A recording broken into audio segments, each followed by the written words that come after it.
Like Indiana Jones. I'm just scurrying my way out, DB. Like Indiana Jones.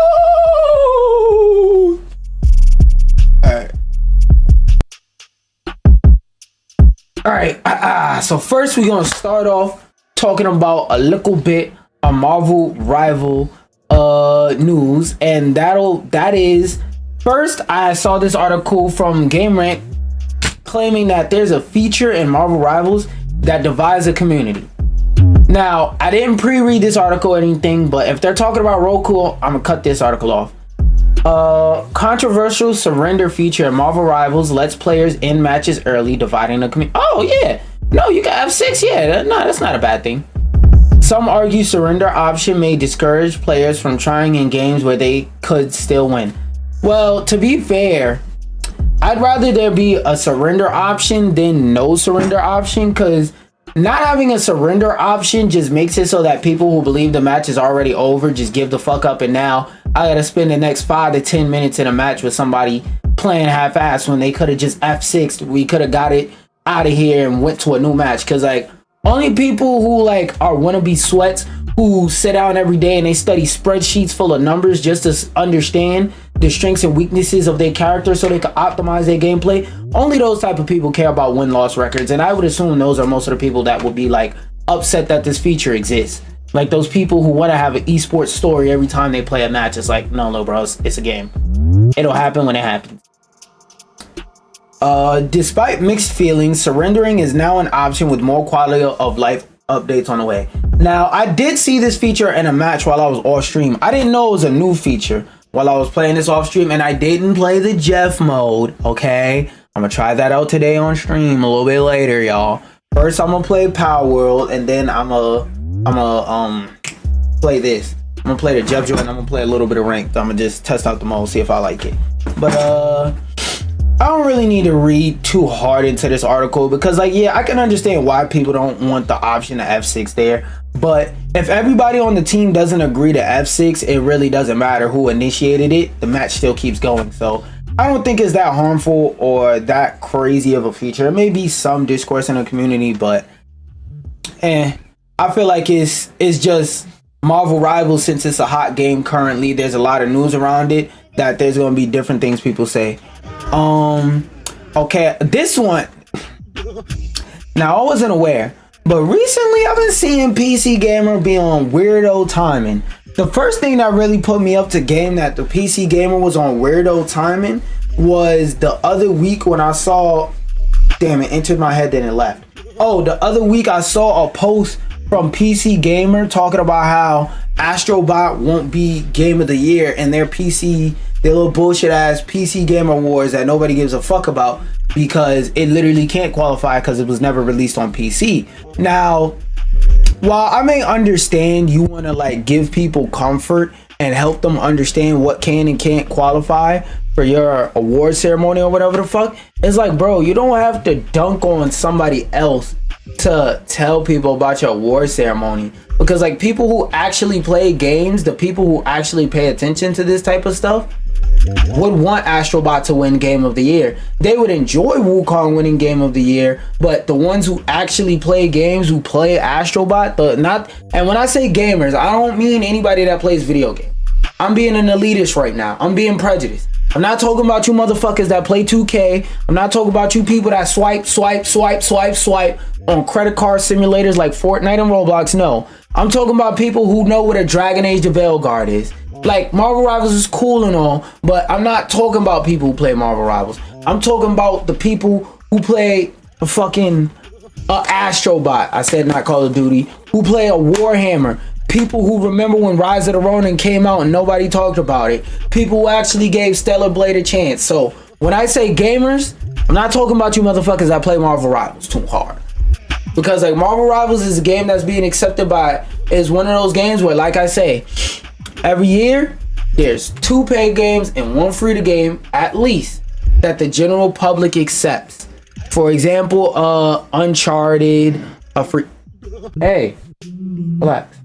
Uncharted, a Dragon Ball Fighters / Xenoverse, whatever is the latest arena fighter, because anime niggas love arena fighters. fucking arena fighters, goddamn, like I said, Call of Duty, whatever the free-to-play game of the month is, whether that be something like Stampede, the Racing Royale, a game I'm pretty sure a lot of you haven't heard of, but it's free and it's a pretty decent racing game. So it's like every once in a while, those type of people enjoy gaming award ceremonies, but it's really for the niggas like me who have played in Astrobot. It's really for the niggas like me who go out their way to look up footage and analyze and look up multiple reviews before they buy a game and would look at a review for something like Astrobot. So them doing that, like I said, that's on weirdo timing. Now I'm seeing them posting an article saying, I take it back, Marvel Rivals is not an aggressively bad, unsalvageable mess. What the fuck made you think that in the first place? I don't know, because I didn't read the original article and again, I'm just going off the title. I'm assuming there's an article prior to this where they called it shit. So I'm gonna read this, and if they link the original article, I'll maybe glance through it. But I want to read this and see like what the fuck was going on in their mind. Because the first thing this article says is, let it not be said that I am too precious when it comes to my takes, or that I am an inflexible grump. For one of my last acts before I scoot off for my Christmas hauls, I am going to admit that I misjudged the game. Okay, they're taking accountability. I fuck with that. Anytime somebody does some fuck shit and they take accountability for it, I'm gonna give them their flowers. So let's clap it up against, and I'm gonna shut the fuck up for a second so you can hear the claps. Okay, so I gotta give my respect. But let's see what he said. The game. What the fuck are you doing, bro? Are you okay?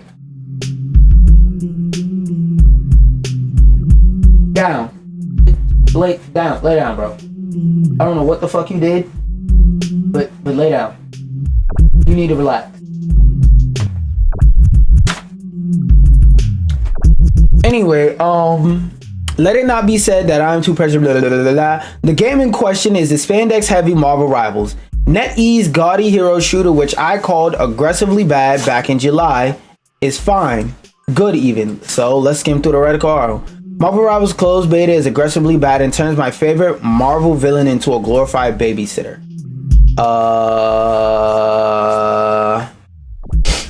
This is what we're gonna do. Control X. Perplexity.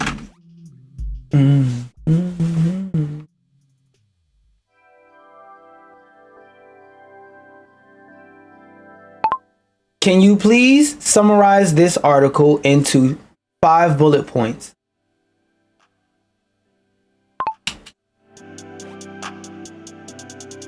Disappointing game. He said that according to Perplexity, he said that his experience was disappointing. The closed beta of Marvel Rivals is criticized for its unsatisfying combat mechanics.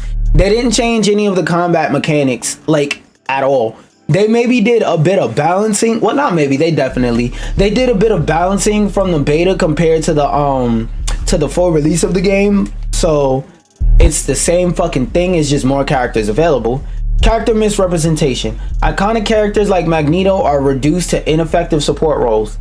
He's a tank. How the fuck is he a support role? With abilities that feel weak and unimpactful, his super move, his ultimate is kind of ass, cause like I feel like they could have came up with something more creative than I float in the sky and throw a ball of metal. Like y'all could have came up with something better than that. Transforming powerful figures into mere nannies for teammates rather than formidable heroes.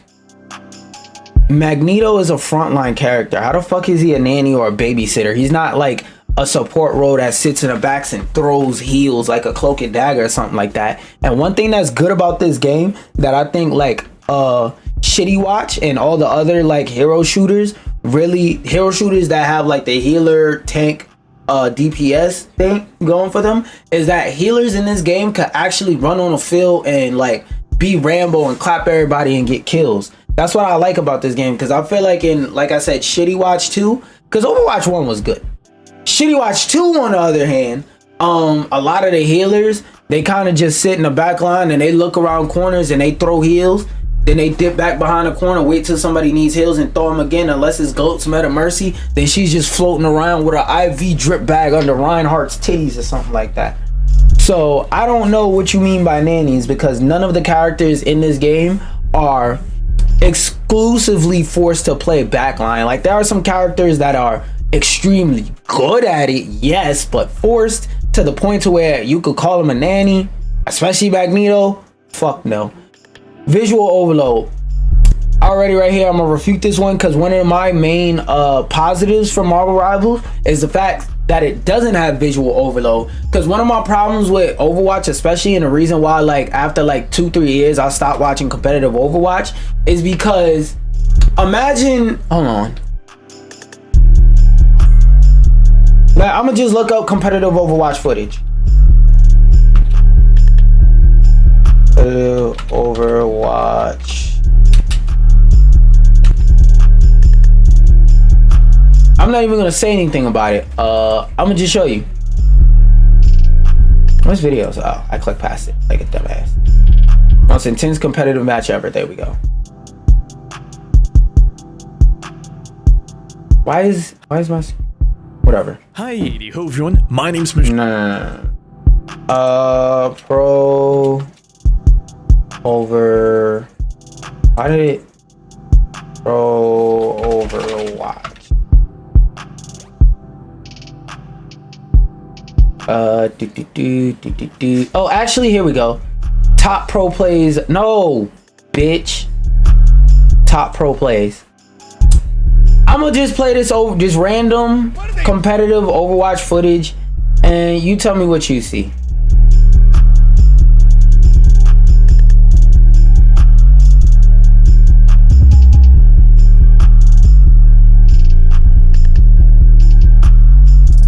Now, I don't have to look at the screen to understand what happened. I think he got a quadruple kill. Oh yeah, he did a. Alright, yeah, he got like a quadruple kill off of a wall climb or some shit like that. But my point in showing this is to say, like, the average person watching Overwatch, they see this, they don't know what the fuck is going on. Like, you're just getting Blitzkrieg strobe light effect, just wow, wow, wow, wow, wow. EDM strobe lighted by all these different colors and flashes on the screen at all times, and you really have to know what all of those individual different EDM blade in the nightclub fight scene as strobe light flashes mean, because all of those different flashes mean different things, and they have different effects, and they affect you and your enemy team in a way that you need to approach the situation differently. But the average person watching that versus, let's say, a fighting game of, let's say, Street Fighter, it's pretty simple to understand Street Fighter. Dude on the left is player number 1. Dude on the right is player number 2. One of them at the end of the round does a victory pose because they won. This shit, I could tell you who's winning the scenario, but if it didn't have all this overlay and stuff like that, and it wasn't in a best plays of whenever the fuck season compilation, you wouldn't be able to tell like what's going on, if it's a whole bunch of nothing or if it's good. Like, you wouldn't be able to tell if it's a speed rapper that's actually has bars, or if it's a speed rapper that's just saying, and I rap really fast cause I can rap fast cause I can really say a lot of words. Look at me, oh, look at me, I can say a lot of words, blah, blah, blah, blah, blah, blah, blah, blah, blah. Like, you can't tell the difference between that and like an Eminem rap god, because you don't know what the fuck is going on. Competitive Overwatch, that's how it always feels 100% of the time. And I feel like it's especially disorienting because of the first person view, because from a first person viewership, and this is really one of the reasons why like certain people can't use VR period, because after 5 minutes of putting it on, they get motion sickness. And this is why, for any of you who know anything about VR games, why often VR games don't let you manually press a button to walk. That's why instead you have to teleport places, because if you are standing still and you're pressing a button that makes your viewpoint look like you're walking somewhere, your brain will be confused, and it will actually fuck up your balance and mess with your vertigo, and it can give you motion sickness. It can mess up your body, your balance in all types of ways. Not Overwatch. Marvel Rivals being in third person eliminates some of this. So I'm not even going to read this point. I think this game actually doesn't have a lot of visual overload because your character is clear all the time. And unlike in Overwatch, it isn't a bunch of explosions and particle effects all over your face. Lack of cohesion, that goes with visual overload. The character also lacks thematic consistency. Shit shut your goofy ass up. The whole theme is Marvel characters. What the fuck? Yeah, this take right here officially puts PC gamer in the IGN category. Cause what the fuck? Failure to innovate.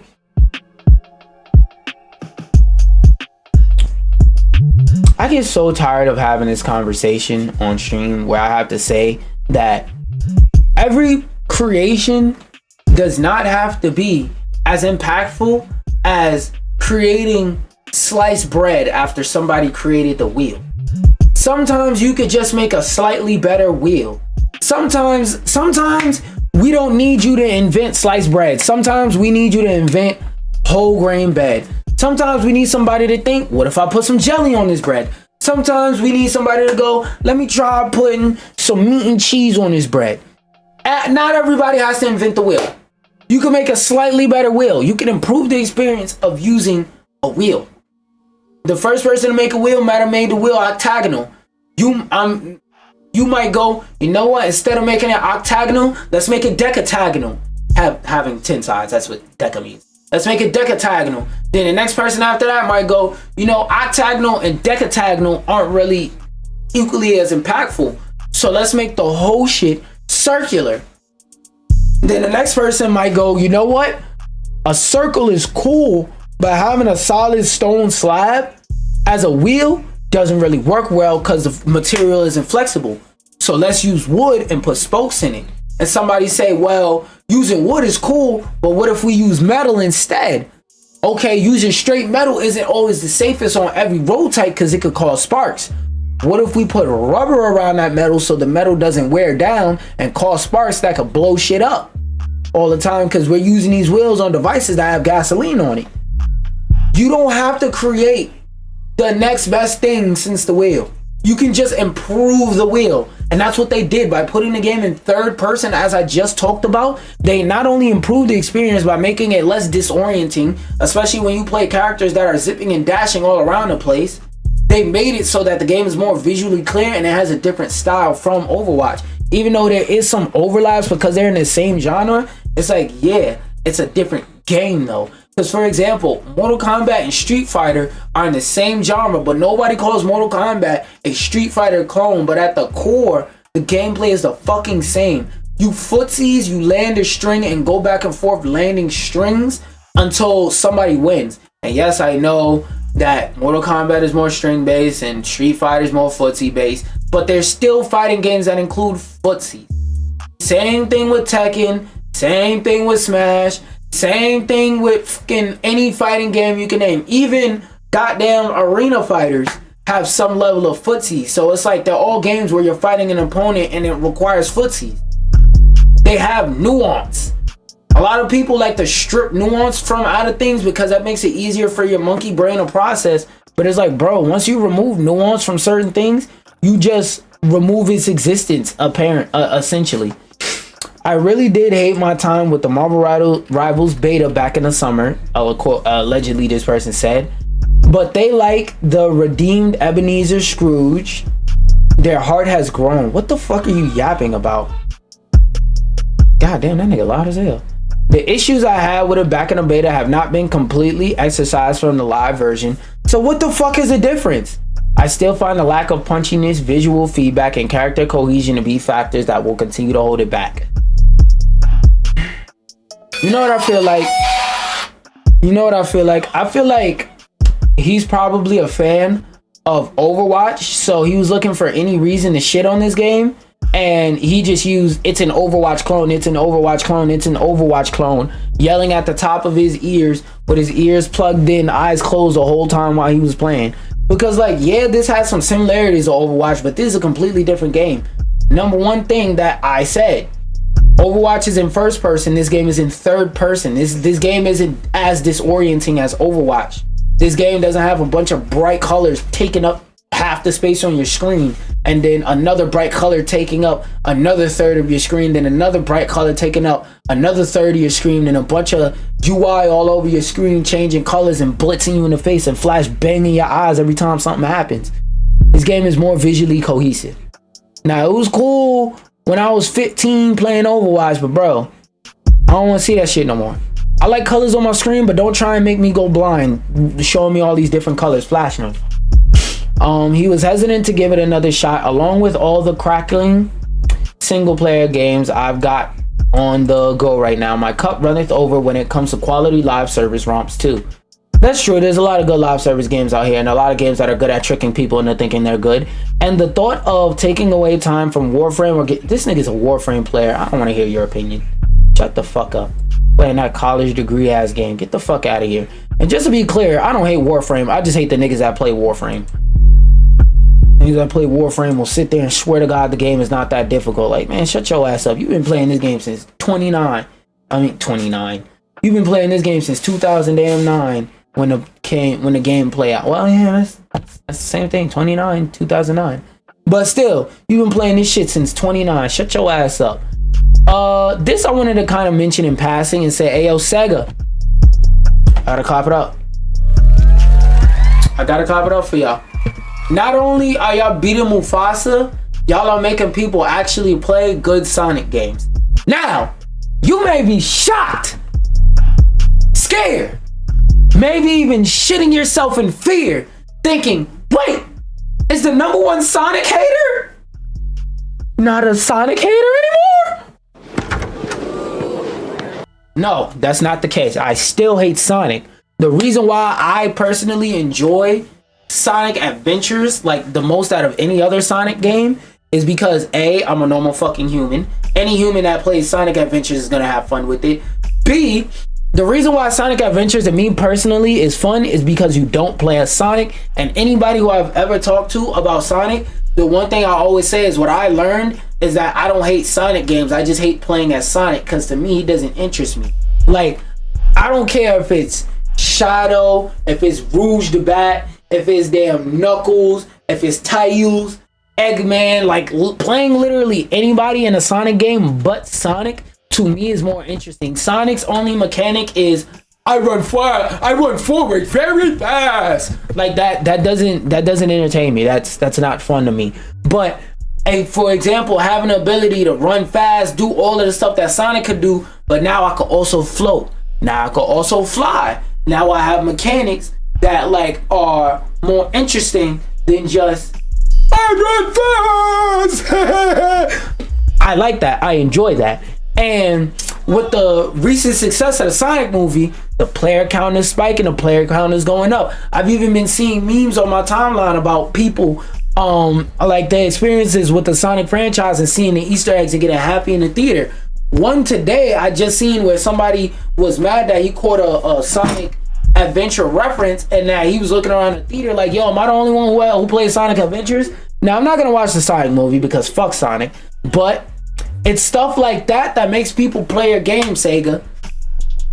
You know what would be cool? If you release an actually good fucking Sonic game where you can play as not Sonic. I don't even want to read the blurb on this article because I pretty much gave you the rundown. Now, for the game that I will be playing today alongside MV Rivals.